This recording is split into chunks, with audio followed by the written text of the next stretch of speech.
আসসালামু আলাইকুম সুপ্রিয় সপ্তম শ্রেণীর শিক্ষার্থীরা, আজকের এই ভিডিওতে আমরা দেখব যে তোমাদের সপ্তম শ্রেণীর বার্ষিক পরীক্ষার বাংলা দ্বিতীয় পত্র যে তোমাদের নমুনা প্রশ্নটি আছে উত্তর সহ আমরা সুপার সাজেশন এবং প্রশ্ন কাঠামোটি দেখব। চলো আমরা দেখে নিই। তোমাদের বাংলা দ্বিতীয় পত্র পরীক্ষাটি হবে তোমাদের 50 নম্বরে। প্রথমে তোমাদের বহু নির্বাচনী প্রশ্ন থাকবে হচ্ছে 15টি, সেগুলো উত্তর দিতে হবে। এগুলো আমরা উত্তরগুলো দেখব।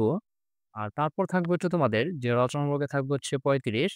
এই 35 এ তোমাদের কি, কি থাকবে সেগুলো আমরা বিস্তারিত আলোচনা করব। তার আগে আমরা যে বহু নির্বাচনী প্রশ্নের উত্তরগুলো দেখে নেই। ১. কত বছর আগে ইন্দো ইউরোপীয় ভাষা প্রচলিত ছিল? এই ১ এর উত্তর হবে গ ৫,০০০ বছর আগে। তারপর হচ্ছে ২. ভাষার কোন গুণ বিদ্যমান? এই ২ এর উত্তর হচ্ছে খ। তারপর হচ্ছে ৩. ভাগীরথী যে নদী তীরবর্তী এলাকার মৌখিক ভাষাকে পরিমার্জিত করে যে কথ্য ভাষা গড়ে তোলা হয় তাকে কি বলে? এই ৩ এর উত্তরটি হচ্ছে গহ, যে আদর্শ চলিত ভাষা। তারপর হচ্ছে ৪. ব্যাকরণের উপাদান কি, কি? এই ৪ এর উত্তরটি হচ্ছে ঘ। তারপর হচ্ছে ৫.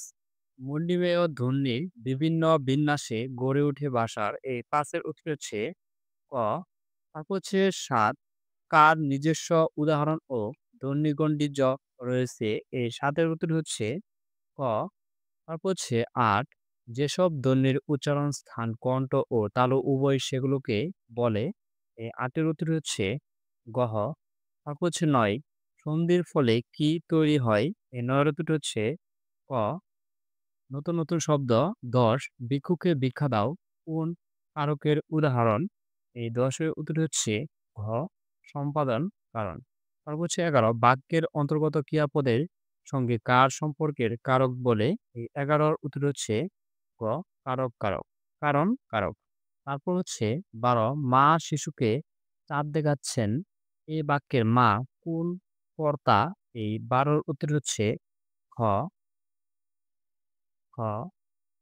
তারপর হচ্ছে ১৩ টাকায় কি না হয় টাকা কেন? কারকে যে কোনো বিভক্তি। এই কোন কারকে যে কোন বিভক্তি? এই ১৩ র উত্তর হচ্ছে ক। তারপর হচ্ছে ১৪ সন্ধিবদ্ধ শব্দ মাত্রই কি সাধিত? এই ১৪ র উত্তর হচ্ছে ক। তারপর হচ্ছে ১৫ নিজস্ব অর্থ না থাকলেও অর্থের দ্যোতক যে কোনটি? এই উত্তরটি হবে গ, যে উপসর্গ। আমরা তোমাদের এই বহুনির্বাচনী প্রশ্নের সমাধানটি দেখে নিলাম। এখন আমরা দেখে নেব যে তোমাদের রচনামূলক প্রশ্নে আমাদের ৩৫ থাকবে। এখান থেকে তোমরা কি, কি দিবে? ১ম এ হচ্ছে থাকবে যে তোমাদের যে নিচের অনুচ্ছেদটি পড়ো এবং অনুধাবন করে প্রশ্নগুলোর উত্তর দাও। এই প্রশ্নটি তোমরা অনুধাবন করে উত্তর দিবে। এটির মান হচ্ছে ৫। তারপর হচ্ছে তোমরা অথবা তোমরা এটি লিখতে পারো যে অনুচ্ছেদ লেখ নিয়মানুবর্তিতা, যে এটি লিখতে পারো বা এটি তোমরা লিখতে পারো। এই অনুচ্ছেদটি পড়ে তোমরা এগুলোর উত্তর দিবে যে ৫ টিতে ৫, অথবা এখান থেকে তোমরা যে অনুচ্ছেদটি লিখে নিয়মানুবর্তিতা এটি লিখলে তোমরা ৫ পাবে। তারপর হচ্ছে ২ এ থাকবে হচ্ছে ক পিতার নিকট টাকা চেয়ে পত্র লিখ অথবা বিদ্যালয়ের পরিত্যাগের ছাড়পত্র চেয়ে প্রধান শিক্ষকের নিকট একখানা দরখাস্ত লিখ। এখান থেকে তোমরা যেকোনো একটি লিখবে। আমরা তোমাদের কিভাবে লিখবে সেই নমুনাটি আমরা দেখিয়ে দেব। তারপর হচ্ছে ৩ ক সারাংশ লেখ অথবা তোমরা কি সারমর্ম লিখবে। এটি তোমরা সারাংশ লিখতে পারো অথবা তোমরা এটি থেকে তোমরা সারমর্ম লিখতে পারো। তারপর হচ্ছে ৪ এ থাকবে তোমাদের যেকোনো একটি ভাব সম্প্রসারণ করা ইচ্ছা থাকলে উপায় হয় এবং আমাদের দেশ হবে সেই ছেলে কবে কথাই না বড় হয়ে কাজে বড় হবে। এটি লিখতে পারো অথবা এটি ৪ এর যেকোনো একটি। আর তারপর হচ্ছে ৫ এ থাকবে তোমাদের যেকোনো একটি বিষয়ে প্রবন্ধ রচনা করো। যে জাতীয় ফুল শাপলা, ফুটবল খেলা, বিজয় দিবস, বিজয় দিবস। এখানে ৩টি থেকে যেকোনো একটি তোমরা লিখবে। এটি মান হবে তোমাদের ১৫। এটি তোমরা অবশ্যই ২ পৃষ্ঠার বেশি লিখবে, ২ পৃষ্ঠার কম লিখবে না। চলো আমরা দেখে নেই এগুলোর উত্তরগুলো আমরা সমাধান দেখে নেই। যে ১ম এই হচ্ছে যে ২ নং অনুচ্ছেদটি পড়ো এবং প্রশ্নগুলোর উত্তর দাও। এটি হচ্ছে যে আমরা এখানে উত্তরগুলো আছে। তারপর হচ্ছে নিয়মানুবর্তিতা, যে এখানে আমরা দেখেছিলাম যে নিয়মানুবর্তিতা নিয়মানুবর্তিতা এটি যে অথবা খ এই ৫ এর জন্য এটি আমরা দেখে নেই যে মানব জীবনকে সুন্দরভাবে গড়ে তোলার অন্যতম শর্ত নিয়মানুবর্তিতা। মানব জীবনে নিয়মানুবর্তিতা না থাকলে তা তালকহীন যানের মতো দিকশূন্য হয়ে পড়ে। বস্তুত ও বিশ্বাস জগৎ নিয়মে আবদ্ধ রয়েছে। ভিডিওটি পজ করে তোমরা এগুলো তুলে নিতে পারো অথবা খাতার মধ্যে লিখে নিতে পারো।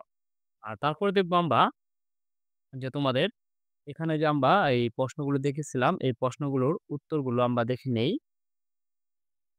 তৎসম শব্দের বানানের মূর্ধন্য ও মূর্ধন্য স এর সঠিক ব্যবহারের নিয়মকে মূর্ধন্য ত বিধান ও স ত বিধান। এখানে তোমাদের সবগুলো প্রশ্ন উত্তর দেওয়া আছে, সেগুলো তোমরা ভিডিওটি পজ করে অথবা খাতার মধ্যে লিখে নিতে পারো।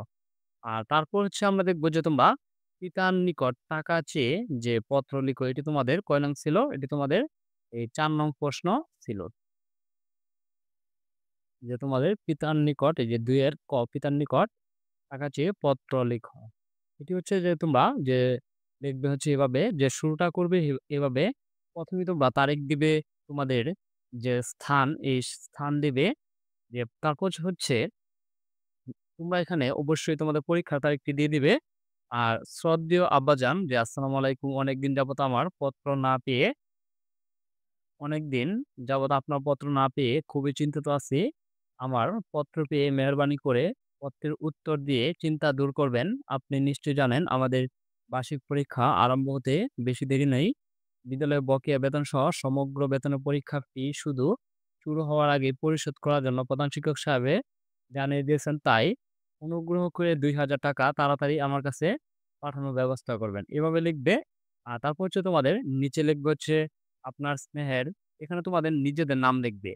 তোমরা যারা এই সেন্ড করবে তারা তোমাদের নিজেদের এখানে নাম লিখবে। আর তারপর হচ্ছে তোমরা যে বিদ্রোহ এটি লিখতে পারো, যে ডাকটিকেট স্থান এটি লিখতে পারো বা এভাবে ডাকঘরে এভাবে লিখতে পারো। আর তারপর হচ্ছে তোমাদের বিদ্যালয় পরিত্যাগের ছাড়পত্র চেয়ে প্রধান শিক্ষকের নিকট একখানা দরখাস্ত। দরখাস্ত কিভাবে লিখবে? যে ১ম এ তারিখ, তারপর হচ্ছে বরাবর অবশ্যই দিতে হবে দরখাস্তে। প্রধান শিক্ষক, তারপর হচ্ছে তোমাদের স্কুলের নাম লিখবে, স্কুলের ঠিকানা লিখবে, বিষয় লিখবে, তোমরা কি বিষয়ে দরখাস্ত লিখবে। তারপর হচ্ছে জনাব লিখবে, জনাব, তারপর বিস্তারিত তোমরা এখানে লিখবে। লেখার পর অবশ্যই নিচে লিখবে নিবেদক আপনার একান্ত অনুগত ছাত্র। তোমাদের নাম লিখবে, শ্রেণী লিখবে, শাখা এবং রোল লিখবে। এটি হচ্ছে যে তোমাদের বিদ্যালয়ে যে ছাড়পত্র চেয়ে আবেদন এবং আমরা দেখে নিলাম যে পিতার নিকট টাকা চেয়ে পত্র। ধন্যবাদ শিক্ষার্থীরা। আমরা তোমাদের এই ৭ম শ্রেণীর যে বাংলা ২য় পত্র নমুনা প্রশ্ন এবং উত্তর সহ আমরা দেখে নিলাম। তোমাদের প্রত্যেকটি সাবজেক্টের নমুনা প্রশ্ন এবং সুপার সাজেশন আমাদের চ্যানেলে দেওয়া আছে, সেখান থেকে তোমরা দেখে নিতে পারো।